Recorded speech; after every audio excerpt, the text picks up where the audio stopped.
Associate sponsor UltraTech cement. कोकणात महायुतीची सभा झाली आणि त्यामध्ये राज ठाकरेंनी म्हटले की महाविकास आघाडीकडनं प्रकल्पांना विरोध होता आणि तिथले खासदार प्रामुख्याने त्या संपूर्ण प्रकल्पांना विरोध होते. त्यामुळे कोकणाचा विकास होत नाही. प्रत्यक्ष टीका ही आपल्या शिवसेनेच्या खासदारांवर. राज ठाकरे यांची काल सभा झाली कोकणात. काल उद्धव ठाकरे सुद्धा कोकणात होते. शिवसेनेचे सन्माननीय पक्षप्रमुख,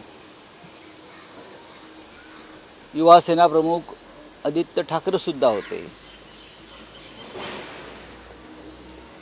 प्रकल्पांना विरोध का होतो हे त्याने समजून घेतलं पाहिजे. महाराष्ट्रातले चांगले प्रकल्प गुजरातला पळवायचे. इंटरनॅशनल फायनान्स सेंटर, वेदांता, बरं का, ड्रग्स पार्क, असे रोजगार देणारे, महसूल देणारे प्रकल्प, महाराष्ट्र घडवणारे प्रकल्प हे राज ठाकरे यांच्या प्रिय मोदी शहांनी सध्याच्या गुजरातला पळवायचे आणि महाराष्ट्राचा विध्वंस आणि विनाश करणारे प्रकल्प आमच्या माथी मारायचे. आमच्या शेती, जमिनी, मासेमारी, मत्स्यव्यवसाय, फळबागा, आंबे, काजू यांचं नुकसान करायचं आणि त्याला विरोध केल्यावरती कोकणात जाऊन आमच्यावर टीका करायची. सध्या हे जे नवीन मोदींचे भक्त झालेले आहेत, मोदी शहांचे, ते खरोखर महाराष्ट्राचे सुपुत्र आहेत का हे त्यांनी स्वतः आत्मचिंतन केलं पाहिजे. ते काल असं म्हणाले कोकणात, खरं म्हणजे त्याच्यावरती मी दखल घ्यायची गरज नाही, पण कोकणातल्या अनेक प्रमुख नेत्यांचा त्याने काल अपमान केला. तुम्हाला बाकं बडवणारे खासदार पाहिजेत, बरं का. अजित पवार पण हेच बोलतात सुप्रिया सुळ्यांविषयी.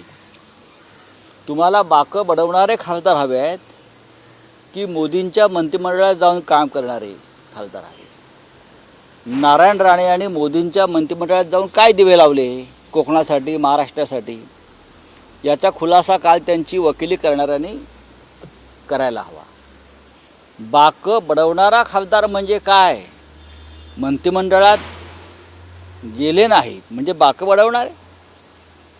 हा त्यांनी बॅरिस्टर नाथ पै, जे कोकणातले अत्यंत नामवंत असे वक्ते आणि खासदार होते आणि पंडित नेहरू ज्यांचं भाषण ऐकायला थांबायचे, हे कोकणचे खासदार बॅरिस्टर नाथ पै होते. हा त्यांनी त्यांचा अपमान केला आहे का की ते बाकं बडवायचे? मधु दंडवते कोकणातून निवडून गेले, मंत्रीनंतर झाले. ते मधु दंडवते असतील, मधु लिमये असतील, असे अनेक लोक खासदार झाले. त्यांनी या देशाचे प्रश्न मांडले, आपल्या भागाचे प्रश्न मांडले. हे काय बाकं बडवणारे खासदार होते? फक्त लोचटगिरी करून, 10 पक्षांतरं करून मंत्रिपद भोगणं हा विकास? बाकं बडवणाऱ्या खासदारांनी हा देश वाचवला आहे आणि लोकशाही वाचवली आहे. आणि हे बाकं बडवणाऱ्या 140 खासदारांना मोदींनी निलंबित केलं. हे माहिती आहे का त्यांना?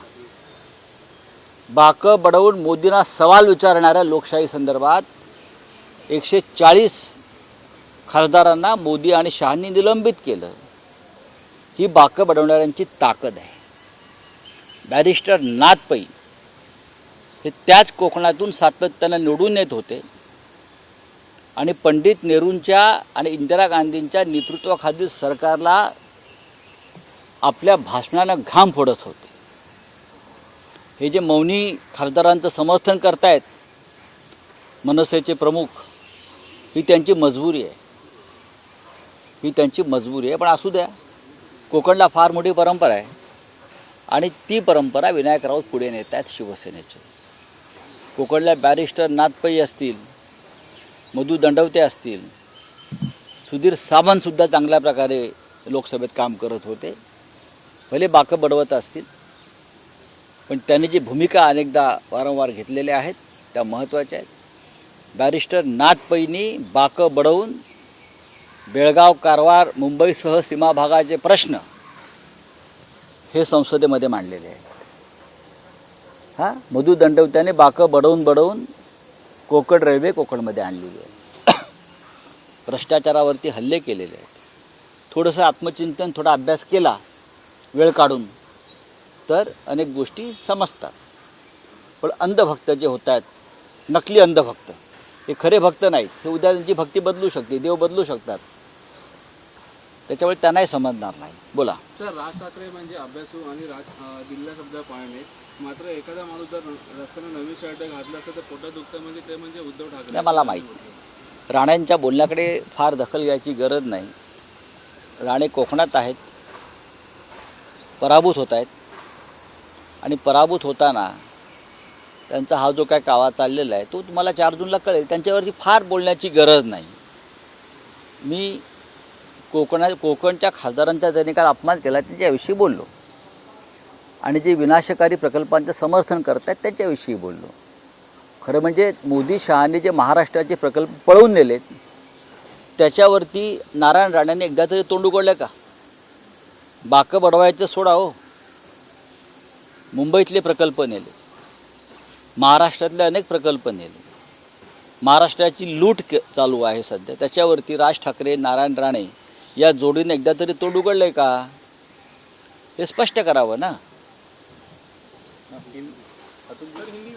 मराठीत झालं सगळं, संपला विषय.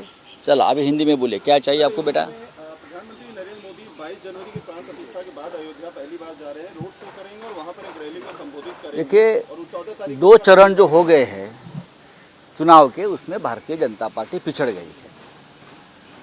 तो अब राम नाम सत्य है. राष्ट्रपति जी को वहाँ भेजकर कुछ काम करने का कोशिश किया है. अब खुद मोदी जी जा रहे हैं, द्वारका जाएंगे, मथुरा जाएंगे, अयोध्या जाएंगे,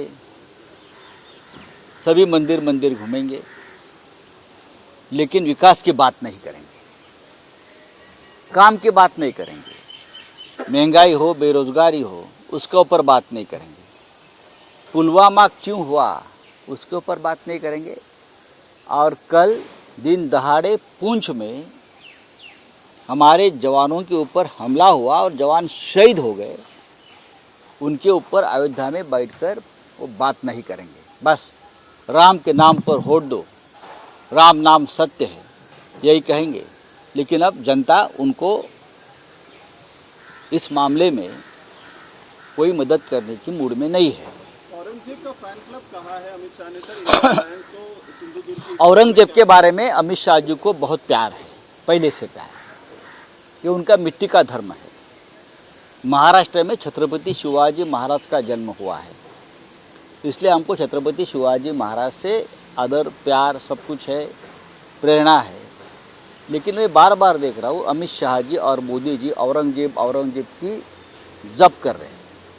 ये इसलिए कि जिस भूमि से, जिस मिट्टी से अमित शाह जी और मोदी जी आते हैं, उसी गुजरात के दाहोद में औरंगजेब का जन्म हुआ है.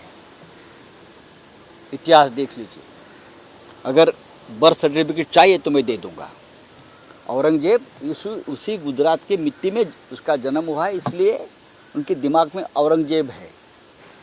हमारे दिमाग में छत्रपति शिवाजी महाराज है, डॉक्टर बाबा साहेब अम्बेडकर है, महात्मा फुले शाहू है, जो महाराष्ट्र के मिट्टी में उनका जन्म हुआ है.